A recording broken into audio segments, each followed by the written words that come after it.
Hi guys, মই আপোনালোকক মোৰ চেনেল অসমীয়া ল'ৰালৈ স্বাগতম জনাইছোঁ। আপোনালোকে সকলোৱে জানে যে দ'লন আৰু দেৱালয়ৰ নগৰ হিচাপে আমাৰ শিৱসাগৰ বিখ্যাত। কিন্তু আজি শিৱসাগৰলৈ আমি নাযাওঁ। আজি আমি যাম লখিমপুৰৰ পৰা কেৱল মাত্ৰ 64 কিলোমিটাৰ দূৰত্বত থকা বিশ্বনাথ চাৰিআলি কলাবাৰী দ'ল। তাতো ঠিক শিৱসাগৰৰ দৰে দ'ল আছে, ভণ্টি দ'ল আছে আৰু অন্য এটা দ'ল আছে। মই এতিয়া যাবলৈ ওলাইছোঁ। মোৰ লগত ৰাজীৱ যাব, অখিল যাব, সত্য যাব। তেন্তে আহক আজি ভিডিঅ'টো আৰম্ভ কৰোঁ।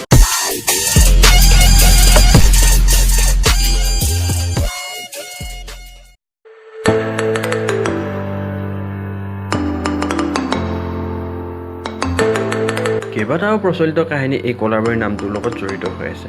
তাৰ ভিতৰত এটা হৈছে চুতীয়া ৰজা ধৰ্মনাৰায়ণৰ শাসনৰ দিনত অসমৰ ৰাজধানী কলাবাৰী আছিল। তেওঁ ৰাজ্যৰ উন্নয়নৰ কাৰণে সেই সময়ত বিভিন্ন ধৰণৰ আঁচনি ৰূপায়ণ কৰিছিল।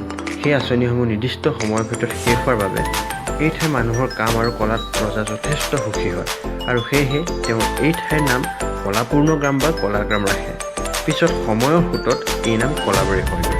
দ্বিতীয়তে এই ঠাইৰ নাম কলাবাৰী হোৱাৰ অন্য এটা কাৰণ হৈছে এই ঠাইত পূৰ্বতে যথেষ্ট কলবাৰী আছিল আৰু সেই অনুসৰি এই ঠাইৰ নাম কলাবাৰী হয়।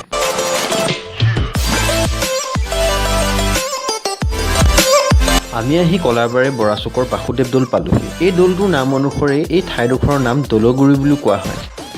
এই দৌলটি কোনে নিৰ্মাণ কৰাইছিল তাক লৈ কেইবাটাও কাহিনী জড়িত হৈ আছে। কিছুমানৰ মতে 1680 চনত স্বৰ্গদেউ ৰাজেশ্বৰ সিংহই নিৰ্মাণ কৰাইছিল আৰু অন্যহাতে কিছুমানৰ মতে 1679 পৰা 81 চনৰ ভিতৰত চলিকফা বা লৰা ৰজাই এই দৌলটি নিৰ্মাণ কৰাইছিল বুলি কয় আৰু তেওঁ দক্ষিণপাট সত্ৰৰ সত্ৰাধিকাৰক এই দৌলটি ৰাজহবিহীন মাটিৰ সৈতে প্ৰদান কৰিছিল বুলিও কয়।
আপোনালোকে ভিডিঅ'টো চাই কেনে পালে জনাব।